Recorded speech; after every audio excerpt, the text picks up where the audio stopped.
Hello everyone, welcome back to our channel yes Charismatic Chemistry. आपका हमारे channel पे स्वागत है। जैसा कि आप लोग ऑलरेडी जानते हैं, हमने 4 पार्ट ऑलरेडी फर्स्ट चैप्टर के अपलोड कर दिए हैं। गाइस, जिन्होंने वो वीडियोस नहीं देखे, पहले जाके आप वो वीडियोस देखें, तो अब आपको ये टॉपिक ज़्यादा अच्छे से समझ में आएंगे। तो आज का हमारा टॉपिक है challenges in establishing psychology as a science. तो हमने देखा था, पहला स्टार्ट किया था कि क्या स्पेशलिटी है साइकोलॉजी की, क्या इसकी इम्पोर्टेंस या क्या इसकी बोलते हैं ना कि कैरेक्टरिस्टिक्स थे जिससे हमें बोल पाते थे कि साइकोलॉजी भी एक साइंस का ही पार्ट है, जो हेल्प करता था हमको साइकोलॉजी को एक साइंस का सब्जेक्ट बताने के लिए। तो हमने वहाँ पे ऑब्जेक्टिविटी और ये सब टर्म, रैशनैलिटी सब यूज़ किया था। आज जो हम देखेंगे कि क्या दिक्कत है, प्रॉब्लम्स क्या है कि इसे साइकोलॉजी को अभी भी साइंस बोलते हुए कोई लोग क्वेश्चन जरूर कर सकते हैं कि भाई ये सब पॉइंट्स पे तो साइकोलॉजी साइंस का पार्ट नहीं हो पाती। तो देखेंगे वो कौन से हैं क्वेश्चन। स्टार्ट करते हैं। Although psychology is considered to be a scientific discipline, it has many controversies. बहुत कंट्रोवर्सी। दूसरी, आपको कंट्रोवर्सी ये सब्जेक्ट थोड़े 50 साल बाद ना आपको ये कंट्रोवर्सी भी नहीं रहेगी। क्यों नहीं रहेगी? क्योंकि ये न्यू अभी सब्जेक्ट इवॉल्व हुआ है ना, ये जस्ट न्यू सब्जेक्ट है। इसके पहले आप जानते हैं कि ये फिलॉसफी का पार्ट था।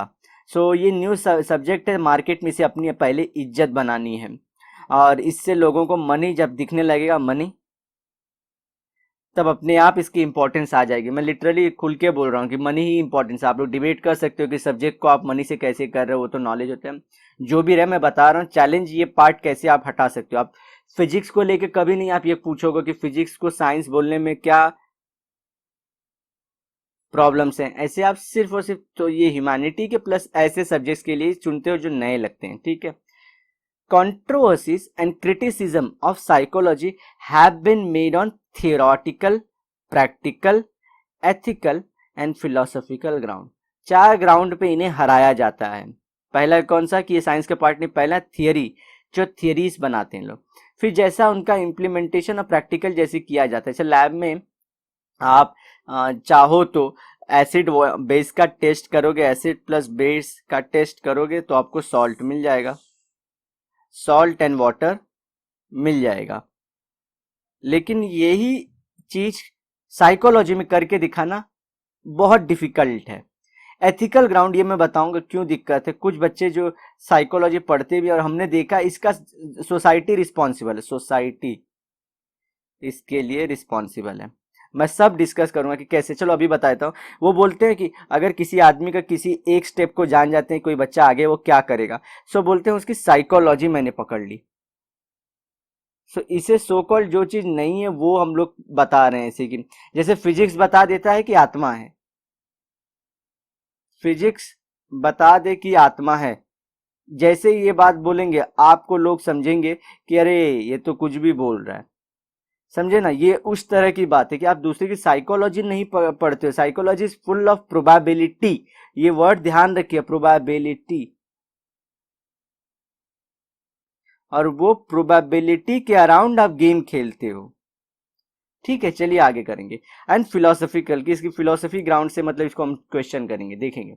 The following controversies and criticisms are challenges in establishing psychology as a science. तो पहला, साइकोलॉजी इन प्री पैराडिग्मेटिक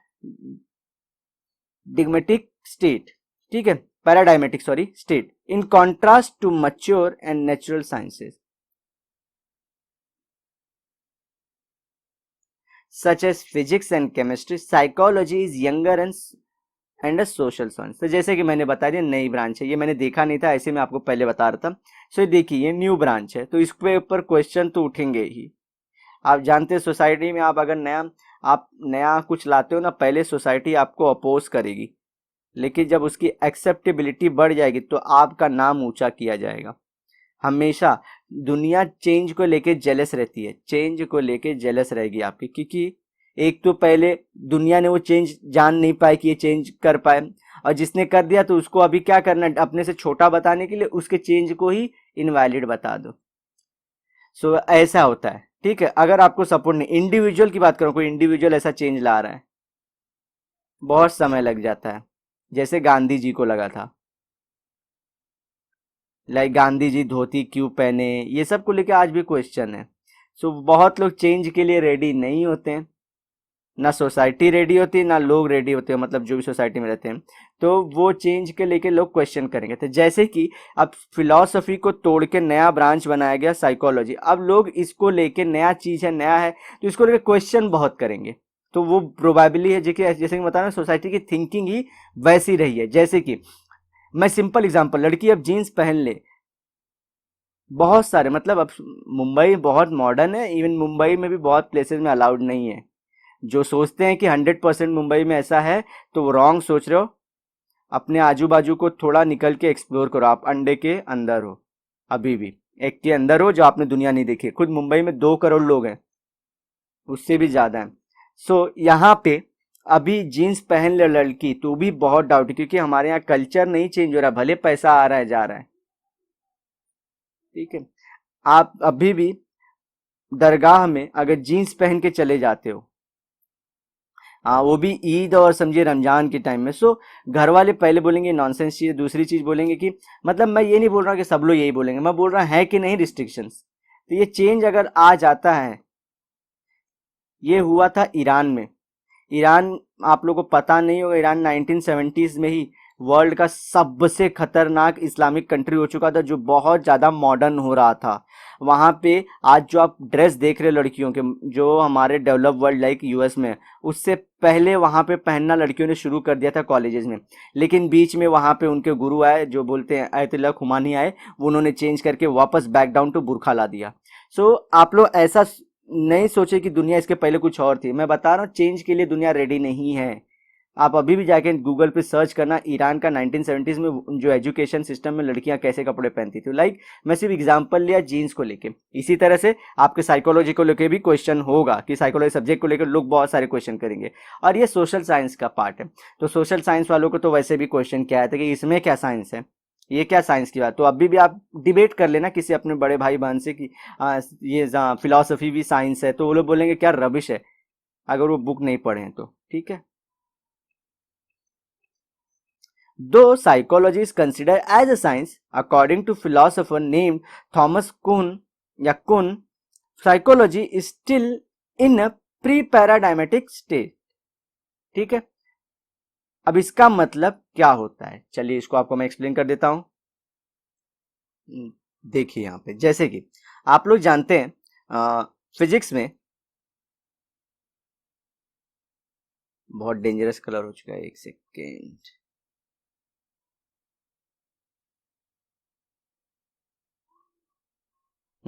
आपके फिजिक्स में न्यूटन्स लॉ ऑफ मोशन है,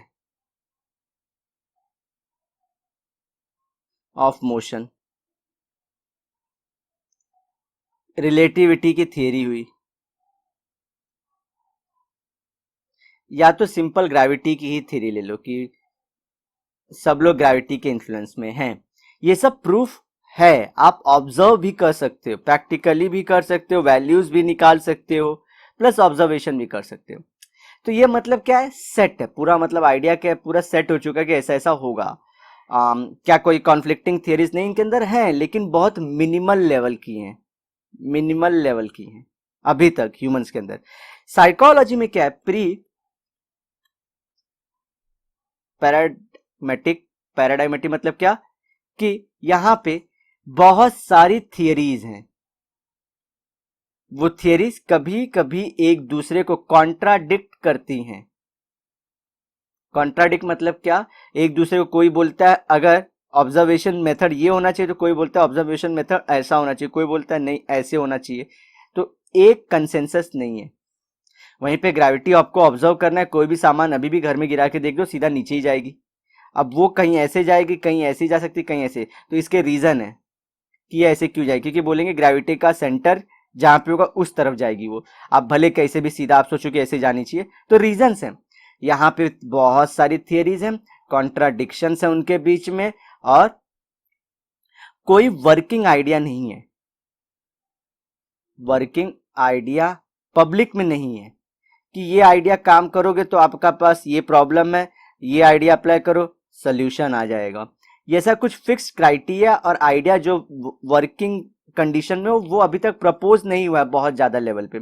अभी भी आप सोच लो, साइकोलॉजी में साइकेट्रिस्ट का आप नाम ले लेते हो, आधी जो बोलते हैं ना पब्लिक वैसे ही डर जाती है कि अरे साइकेट्रिस्ट के पास जाना पड़ेगा। इवन मच्योर घर वाले, अच्छे पैसे वाले रिच पीपल के हाउस में भी ये सब होता है, ठीक है। लेकिन वो लोग चले जाते हैं क्योंकि बचाना है किसी को, वो लोग समझ जाते हैं, कोई समझाता है कि साइकेट्रिस्ट अच्छा काम कर सकते हैं।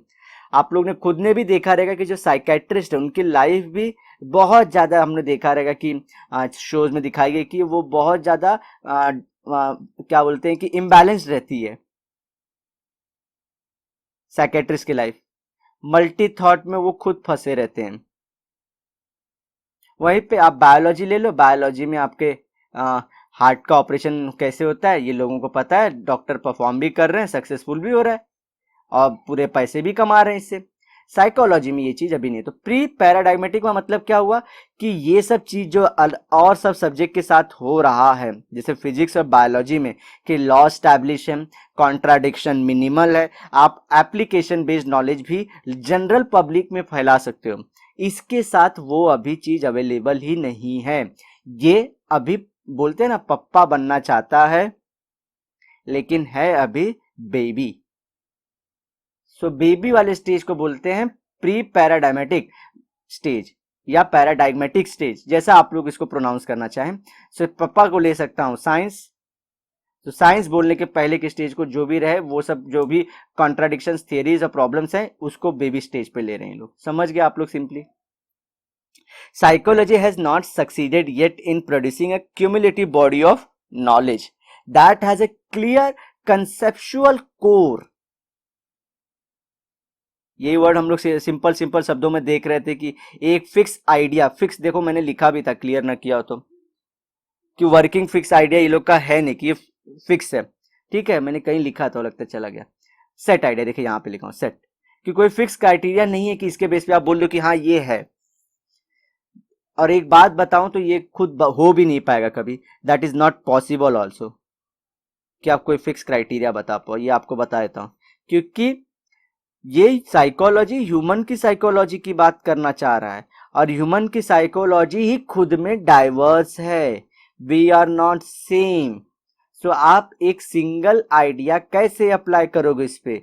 सो यही दिक्कत है। ऐसा नहीं कि स्टैब्लिश करना नहीं चाहते लोग या वो लोग थियरी नहीं प्रोड्यूस कर रहे हैं, लेकिन जो डाइवर्सिटी है खुद इसके ओरिजिन की, इसके ओरिजिन में इतनी डाइवर्सिटी है, तो ये ऊपर में कैसे डाइवर्सिटी को एक साथ मतलब खत्म कर पाएगी? नहीं कर पाएगी ना। तो मतलब क्या, हमें एक्सेप्ट करना पड़ेगा। जैसे मैं आपको आगे का थॉट बता रहा हूँ कि इसे एज अ डाइवर्स सब्जेक्ट और ऐसा ही कि जो contradictory subject, case by case basis वाला सब्जेक्ट ही समझना पड़ेगा।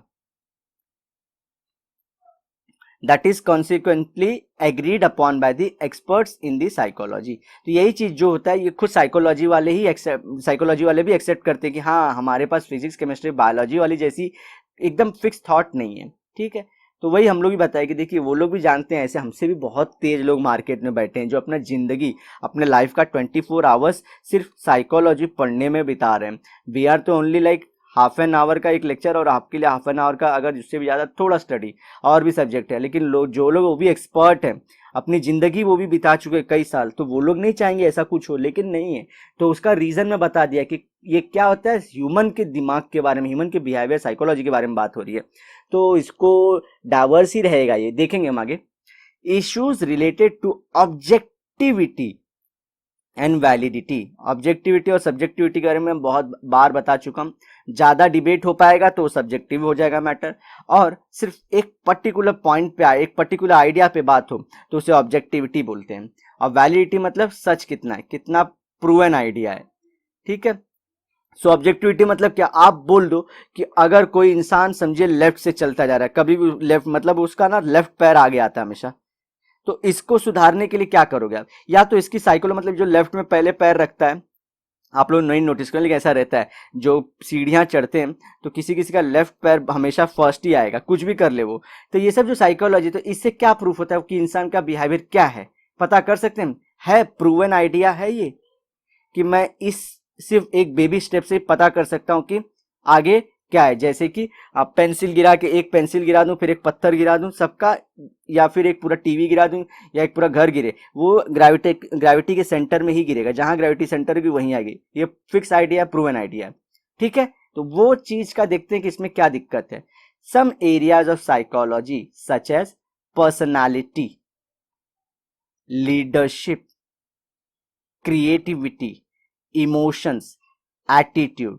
एटीट्यूड हम लोग जब बोलते हैं ना कि एटीट्यूड दिखाता है या एटीट्यूड दिखाती, वो वाला एटीट्यूड नहीं, ये आपका जनरल ओवरऑल बॉडी और आपकी माइंड की सेटअप को एटीट्यूड बोलते हैं। Rely on soft research, soft मतलब बहुत बेबी, बेसिक, सिंपल। आइंस्टाइन ने E=mc² में अपनी जिंदगी बिता दी थी, सोचिए। तो वो इतना प्रूवन आइडिया थी ये, लेकिन क्या रिसर्च अभी नॉर्मल एकदम, मतलब बेसिक्स हैं एकदम। Method such as surveys and questionnaires पे डिपेंड है, कि मतलब जो लेफ्ट पैर रखने वाले हैं, मैं अपना एग्जांपल ही कंटिन्यू करूं, उनको लेके बैठूं, अब पूछूं उनसे कि भैया आपको गुस्सा आता है, कब आता है, कैसे आता है, खाना खाते हो उस दिन तो सुबह क्या खाए थे आज, अच्छा रात को नींद आई थी, अच्छा ठीक है, और शादी हुई है कि नहीं, ऐसे क्वेश्चनरीज बना के। तो लेफ्ट पर्सन वालों का देखूंगा कि जो भी लेफ्ट में पैर रखते हैं वो गुस्से में कम होते हैं या ज्यादा होते हैं, डिपेंडिंग अपॉन मैं कितना सैंपल जमा करके उनसे क्वेश्चन पूछ के एक थियरी बना रहा हूं बस, ठीक है। तो इसी तरह से आपको याद रखना है कि इससे हम लोग क्या क्या नहीं पता, मतलब जैसे कि ये सब नहीं कि लीडरशिप, अब जो लेफ्ट में पैर रखता है क्या वो खराब लीडर है या अच्छा लीडर है, ठीक है। फिर आपकी क्रिएटिविटी, जो क्रिएटिव नहीं है बचपन से, क्रिएटिव नहीं है बचपन से, क्या जिंदगी भर क्रिएटिव नहीं रहेगा। और क्रिएटिविटी खुद में क्या है, मतलब क्या, जैसे कि मैं ड्राइंग अच्छी नहीं करता हूं, तो क्या मैं क्राफ्ट भी अच्छा नहीं बना पाऊंगा। या तो आपने जो फेमस इंडिया के जो पेंटर हैं, उनका नाम नहीं ध्यान आ रहा है, उनकी पेंटिंग्स देख लेना, वो कुछ मिनट्स में बनाते हैं, तो उनकी जो आर्टिस्टिक वैल्यू है वो कुछ और चीज की है। वहीं पे अब हमारे जो स्टोन एज के पेंटिंग है वो बहुत हमारे लिए बहुत कम क्रिएटिव, मतलब क्या ज्यादा, लेकिन स्टोन एज आज से कम कितने साल पहले थे, 10-15 हजार साल पहले की बात है। उस टाइम पे सिर्फ ये पेंटिंग ही बना पाना बहुत इंपॉर्टेंट था। आज हिस्ट्री में ये बहुत बड़ा पार्ट है। सो क्रिएटिविटी भी सब्जेक्टिव, तो आप क्या पता कर पाते हो कि नहीं, ये सब चीजों से समझ रहे चीजों को। इमोशंस, अब सिर्फ और सिर्फ आप इमोशंस पता कर सकते हो कि इमोशन से क्या होगा, इमोशन के टॉपिक पे ही। ये सब बहुत ज्यादा क्वेश्चनेबल चीजें हैं कि आप यही, तो जो मैं पहले एग्जांपल रखा था कि लेफ्ट पैर रखने वाले या राइट पैर रखने वाले या फट से गुस्सा, आप बहुत सारी चीजों को ले सकते हो कि ये सब में इसमें पता चले कि लेफ्ट पैर रखना लीडर है कि नहीं, क्रिएटिव है कि नहीं, और जो ऐसा बहुत सारा क्वेश्चन हो सकते हैं। वो सब किस पे डिपेंड करते हैं, अगर आपको पता करना है तो क्वेश्चन पूछिए, क्वेश्चन पूछिए, सबको जमा करिए, सर्वे करिए। Method such as introspection and psychoanalysis are the inherently subjective. अब इंट्रोस्पेक्शन में आपका, इंट्रोस्पेक्शन मतलब खुद से क्वेश्चन करना, अपने अंदर से बात करना कि मुझे क्या लगता है कि लेफ्ट पैर वाले ज्यादा, ये खुद का इंट्रोस्पेक्शन है कि मैं खुद चेक करूं कि मैं कौन सा पैर आगे रखता हूं। ये सब इंट्रोस्पेक्शन की बातें हैं कि मैं जब गुस्सा होता हूं तो मैं क्या करता हूं, या तो जब मैं अच्छा खाना खाता हूं तो मेरा बिहेवियर क्या था। ये सब इंट्रोस्पेक्शन की चीजें। तो किसी किसी को खाने से खुशी नहीं होती है, किसी को पैसे की खुशी होती है, किसी को योगा की खुशी होती है, किसी को गेम की खुशी होती है, सबकी खुशी अलग अलग है, हैप्पीनेस दैट इज अलग अलग है। तो ये इंट्रोस्पेक्शन की क्या है, ये सब चीजें, खुशी क्या एक इमोशन है, हैप्पीनेस इज एन इमोशन। तो ये इंट्रोस्पेक्शन के बेसिस पे करेंगे तो 6-7 बिलियंस का 6-7 बिलियन से भी ज्यादा टाइप का आंसर आएगा कि मैं खुश भी रहता हूँ दुखी भी रहता हूँ। कभी कभी ज्यादा गेम खेलता हूँ तो दुखी भी हो जाते हैं कि अरे पढ़ाई छूट गई। अब पढ़ाई छूट गई तो ये सेकंड थॉट है कि अच्छा कुछ छूटता है तो मैं दुखी भी होता हूँ, कितना छूटता है तो दुखी होता हूँ, समझे कि नहीं। तो ये 7 बिलियन लोग का कई ट्रिलियन में ऑब्जर्वेशन आएगा। कहाँ रुकोगे, कब कौन सी इंफॉर्मेशन को बोलोगे कि इतना इंफॉर्मेशन वैलिड है कोई लॉ बनाने के लिए, समझ गए आप लोग मेरी बातों को, होपफुली समझ पा रहे होंगे। तो ये खुद में बहुत सब्जेक्टिव है चीजें। Therefore psychology to some extent falls short on the criteria of objectivity and validity. अगर किसी ने बोल दिया कि भाई तेरा लेफ्ट पैर पैर जाता है आगे तो तू लीडर अच्छा नहीं है, तो आप समझ जाओ कि ये गलत बात है, क्योंकि साइकोलॉजी खुद बोलता है कि ऐसे आप डिटरमाइन नहीं कर सकते। आपको मल्टीपल, और अच्छा आपको अगर बता भी रहा हूं तो अभी आप सोचोगे तो साइकोलॉजी पढ़ के फायदा क्या है, नहीं तो आप जो ये मल्टीपल थियरीज हमने पढ़े ना इसके पहले के, वो मल्टीपल थियरीज को एक साथ अप्लाई करोगे, थियरीज को एक साथ अप्लाई करोगे, प्लस आपका एक्सपीरियंस रहेगा, एक्सपीरियंस होना चाहिए आपके पास, प्लस आपका नॉलेज अच्छा होना चाहिए हमेशा, आप गुड ऑब्जर्वर, मतलब गुड ऑब्जर्वर भी रहने चाहिए आप ये सब चीज़ों के, और वो जो हमने सब पढ़ा था ये सब मिक्स करते, प्लस लोगों के ये जो हमने क्वेश्चन ये सब से देखे तो करने का जो आप एनालिसिस करते हो और थियरी बनाते हो जो उसके बाद, और थियरी को अप्लाई करके जब सीखते हो कि अच्छा ऐसा होता है, और मल्टीपल टाइम एप्लीकेशन ये स्टेप को फॉलो करके आप डेफिनेटली लाइफ के एंड में एक थॉट पे पहुंच जाते हो। लाइक हमारे जो बड़े बूढ़े हमेशा बोलते हैं सुबह फर्स्ट अर्ली मॉर्निंग का सन हमेशा देखो, बिकॉज ये आइडिया अच्छा क्यों है कि you get bigger days. 24 hour से बिग नहीं हो जाता, लेकिन रात में आप 4-5 बजे अगर सुबह उठ जाते हो तो आपके पास होल डे पड़ा रहता है बहुत सारे काम निपटाने के लिए, बिकॉज वर्ल्ड इज स्लीपिंग ना।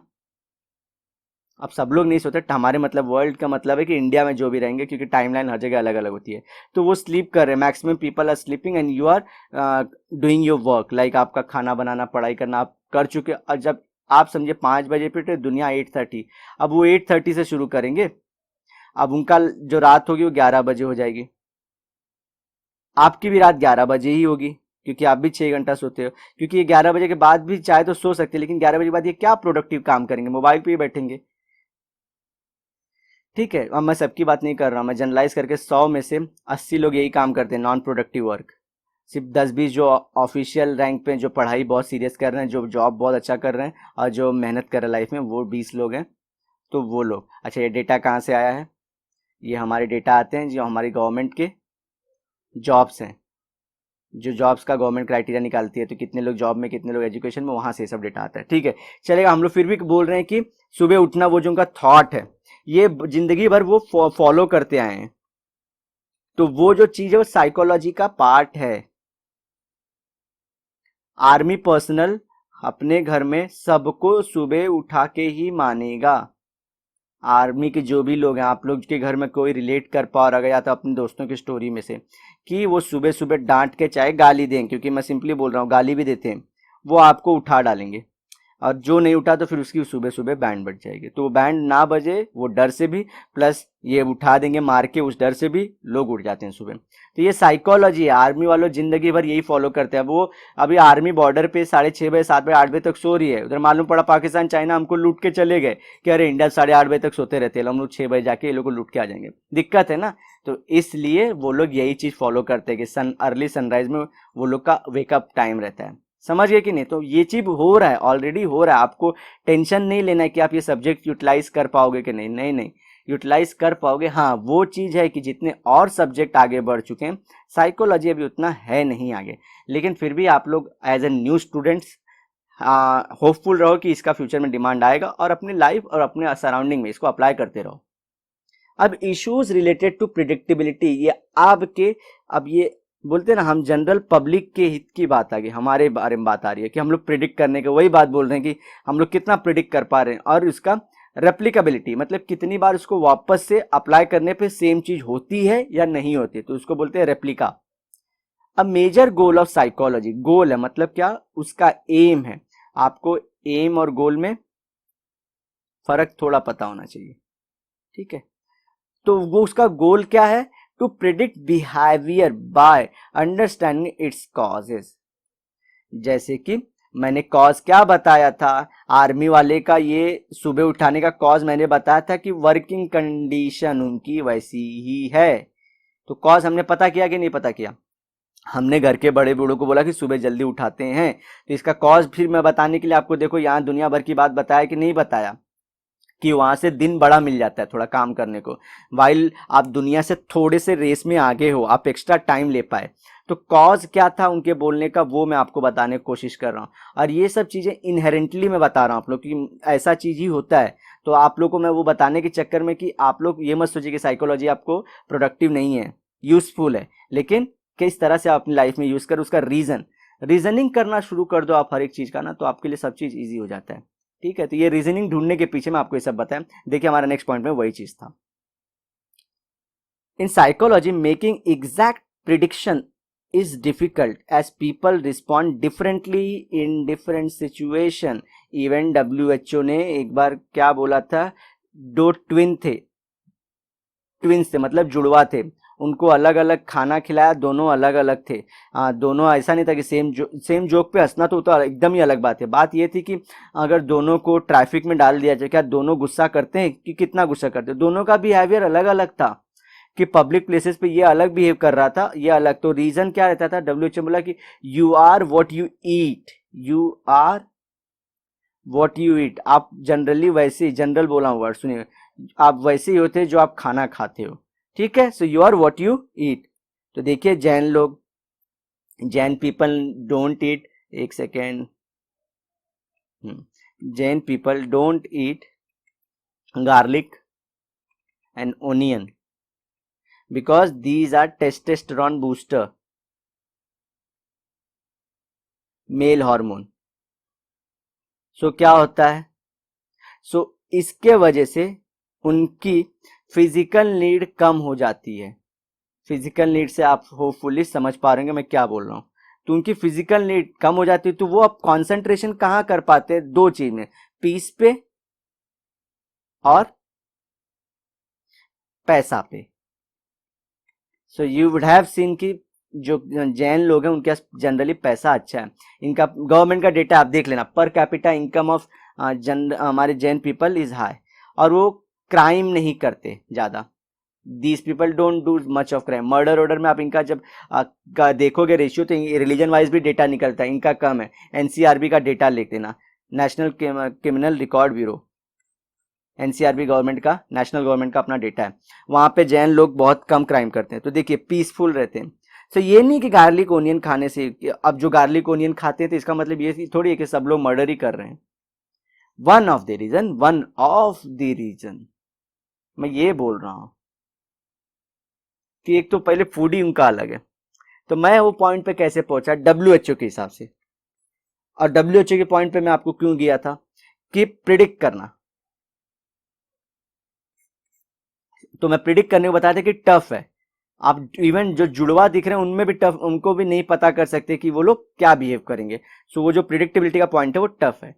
Human behaviour is more difficult to study than the particles. क्या बात है, गोल्डन लाइन बोल दी। तो कि एक बार आप एक पार्टिकल को स्टडी कर दो, जबकि ये बहुत बड़ी चीज है। जब नया पार्टिकल, नया मॉलिक्यूल खोजता है ना, तो नोबेल प्राइज मिल जाता है, आप अगर डेवलप कर पाते हो तो।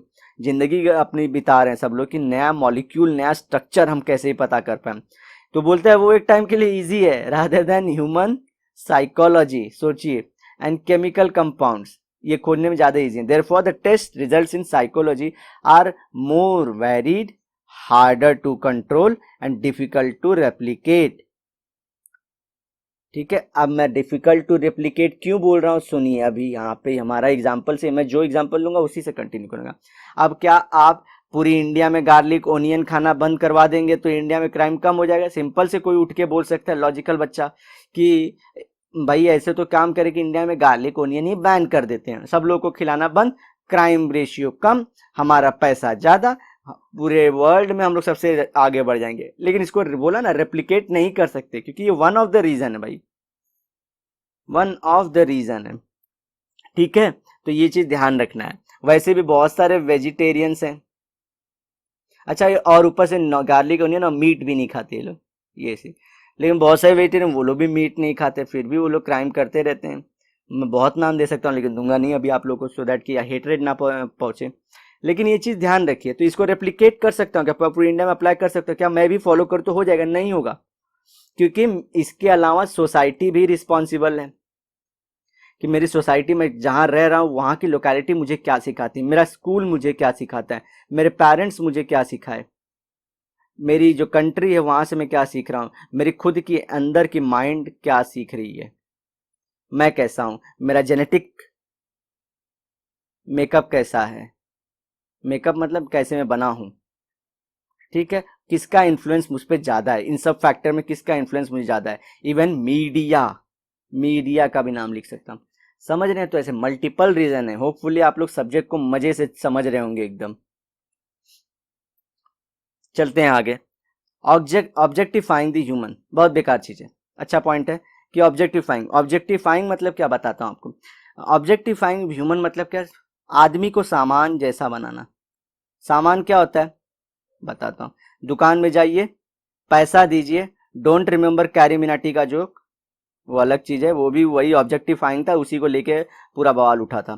सो ऑब्जेक्टिफाइंग मतलब क्या होगा, और भी चीजें थी उनके जोक में, लेकिन ये ध्यान रखिए ऑब्जेक्टिफाइंग मतलब क्या, सामान बना देना। तो मतलब उसे एक ऑब्जेक्ट बनाओगे तो आप खरीद सकते हो उसे। सती और हमारा जो ये सब था, इसमें जो गुप्ता पीरियड में वुमेन एक ऑब्जेक्ट हो चुकी थी।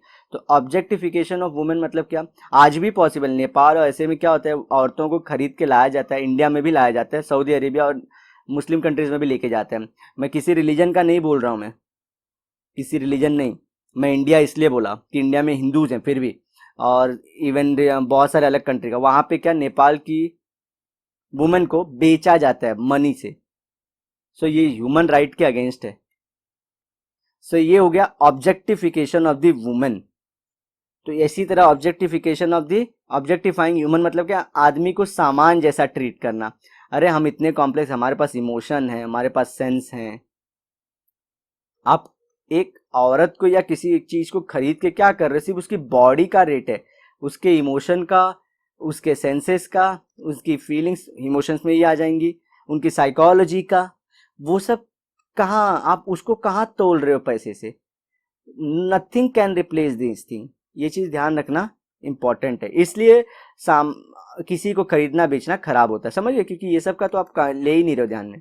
अगर इमोशन को भी बेचो तो वो क्या बोलेगी सामने से, उसको ही बोलो कि नहीं मेरे इमोशन इमोशन से ही खरीदे जाते हैं, ठीक है ना। इमोशन को इमोशन से, जान दीजिए, मैं डीप में नहीं जाता हूँ, अपने आता हूँ टॉपिक पे।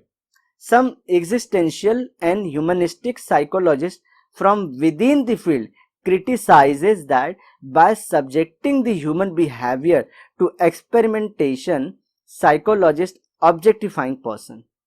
तो खुद इसी फील्ड के, साइकोलॉजिस्ट के फील्ड के बहुत लोग खुद से सामने आके बोले कि, क्रिटिसाइज किए कि ये जो हम करते हैं, किसी भी इंसान को बैठ के पूछने, जैसे क्या होता है ऑब्जेक्ट में आप क्या देखते हो, चेयर ले लेता हूँ, या चेयर ही चलिए, मेरे ध्यान में चेयर ही आया कि चेयर आयरन का है, आयरन का है या वुड का है या कोई और मटेरियल का है, इनके कलर क्या है, गारंटी कितनी है,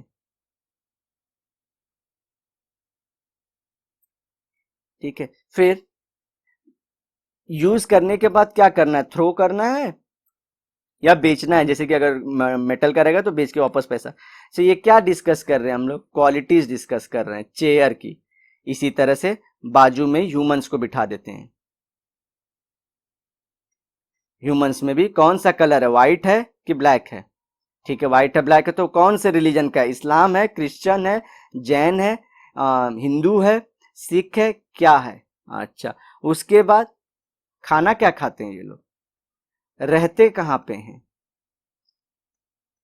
मॉम डैड क्या जॉब करते थे, स्कूल कहाँ पे था, सोसाइटी में और कौन कौन से लोग हैं, फिर टीचर कौन है जो स्कूल में पढ़ा रहे हैं, टीवी मिलती है, मीडिया का एक्सपोजर कि नहीं। तो ये क्या कर रहा हूं, बाजू में आप लोग देखे होंगे कि जैसे इसके कैरेक्टरिस्टिक्स कंपेयर करते, ह्यूमन के भी कंपेयर कर रहे हैं, तो ये ऑब्जेक्टिफिकेशन हो गया एक। तो जैसे ऑब्जेक्ट की होती है कि क्वालिटी बताओ भैया, तो वैसे इसकी भी क्वालिटी बता रहे हैं हम लोग। अब आप लोग को देखिए, गलत सही नहीं सोचना है कि ये गलत या सही है, सिर्फ आपको पढ़ते जानना है कि ऑब्जेक्टिफिकेशन क्या होता है ये सब। Since it treats human being as thing, as objects that can be examined by the experiment. मतलब आप एक्सपेरिमेंट के थ्रू, क्योंकि यहाँ पे एक्सपेरिमेंट क्या हो रहा है, ऑब्जर्वेशन। आप कलर विलर सब ऑब्जर्व करते हो, बैठ के देखते हो टूट रहा है कि नहीं, ये सब ऑब्जर्व करते हो। इसी तरह आप वो भी ऑब्जर्व करते हो। अब इसको देखते हो कि सच बोल रहा है कि झूठ, उसका भी टेस्ट होता है, उसको होता है ना लाई डिटेक्टर। आजकल ये सब यूज हो रहा है, डिटेक्टर ऐसे यूज हो रहे हैं। तो ये सब भी चीजें, psychology is sometimes portrayed as dehumanizing what is most essential about human being। बताता हूं कैसे। देखिए, इतने सारे क्वालिटी हैं ह्यूमंस के अंदर, तो हम हैं डाइवर्स। हम डाइवर्स हैं मतलब क्या? एक इंसान नदी को, रिवर को सिर्फ पानी का सोर्स देखता है, वाटर सोर्स देखता है। किसी को पानी स्विमिंग के लिए लगता है, किसी के लिए पानी पूरी बायोडाइवर्सिटी दिखती है कि उसके अंदर कितनी मछलियां हैं। किसी को पानी, रिलीजियस लोगों को पानी अपने बोलते हैं ना पाप, पाप सिंस, सिंस धोने का एक सबसे अच्छा है। किसी को मदर दिखती है, इसलिए हम अपने इंडिया में इसको माँ बुलाते हैं, नदियों को मदर दिखती है। किसी को गॉड दिखता है, या तो रिवर्स जो ये बनाते हैं पेंटिंग,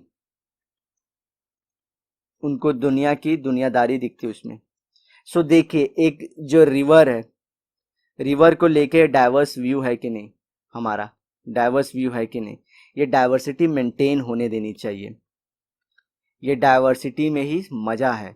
लाइक मैं सिंपल बताऊं तो, जो लव मेकिंग है और हेट्रेड है, इसके सबके तरीके अलग होते हैं। लव और हेट बताने के तरीके सबके अलग अलग होते हैं।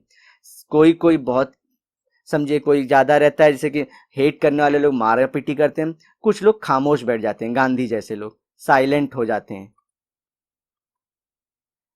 धन में बैठ जाते हैं। तो ये अपना एक मजा है इस चीज का। ये डाइवर्सिटी खत्म हो गई ना, हम ब्लैक एंड व्हाइट में ही रह गए ना, मतलब ब्लैक एंड व्हाइट कलर नहीं बोल रहा हूँ कि ये इस टाइम पे ऐसा करेगा तो ऐसा, तो डाइवर्सिटी, जिंदगी जो जीने का मजा है वो खत्म हो जाएगा। And that's the truth. ये बात आप लोग ध्यान रखना कि डाइवर्सिटी होने चाहिए। समझिए, मेरे जो घर में था, कोई, एक सेकेंड इसे क्लियर कर देता हूँ।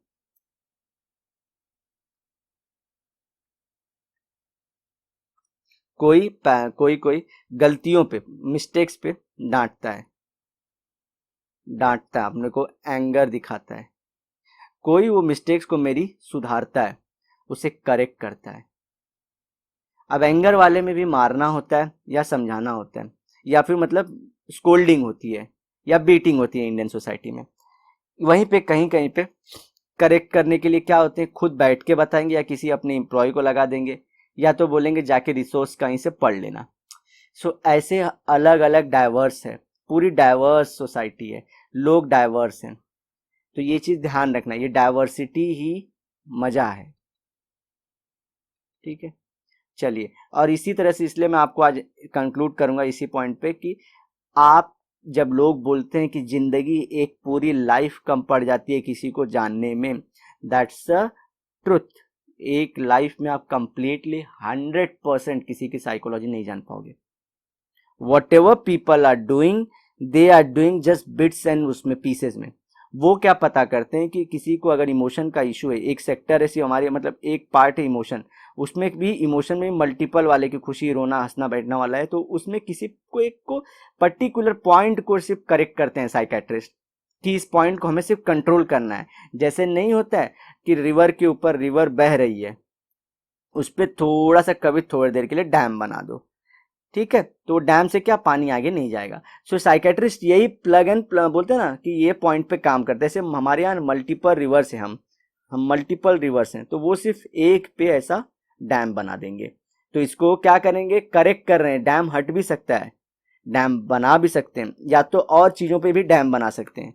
समझ गए, सिंपल। साइकेट्रिस्ट ये काम करते हैं, वो कभी भी 100% पूरा एनालिसिस नहीं करते। इसलिए आपको भी दूसरे वाले, सामने वाले पर्सन को चांस लाइफ में देना है। आपका दोस्त या आपके रिलेटिव्स, आपके फ्रेंड्स, आपकी मीडिया, जो भी रहे, अगर आपको लगता है कोई पर्टिकुलर इंसान ज्यादा खराब या ज्यादा अच्छा है, तो इसका मतलब ये नहीं कि उसके 100% सारी चीजें अच्छी हैं, या तो पूरी दुनिया के लोग ही वैसे हैं। नेवर डू 100%, हर एक चीज को 100% में मत जज करो। मेरा पॉइंट बताने का वही था। अगर आपको ये वीडियो अच्छी लगे, मैं बताने को और आधे घंटे इसी 100% जजमेंट को लेके बता सकता हूँ कि क्या इसमें दिक्कतें हैं, क्या इसमें फॉल्ट और क्या सही चीज़ है, लेकिन मैं आपको अपने आप को लिमिट करूंगा सो दैट कि आपका टॉपिक ज़्यादा डाइवर्ट ना हो आपके एग्जाम से भी। ठीक है गाइज, तो होपफुली आप लोग वीडियो को लाइक करोगे, क्योंकि आपके लाइक और कमेंट के थ्रू ही तो पता चल रहा है कि गाइज आप लोग को ये वीडियो सीरीज पसंद आ रही है। सो कंटिन्यू करना वो चीज़ आप लोग करना। सो मिलते हैं हम लोग नेक्स्ट लेक्चर में। Till then bye bye and have a great and nice day ahead.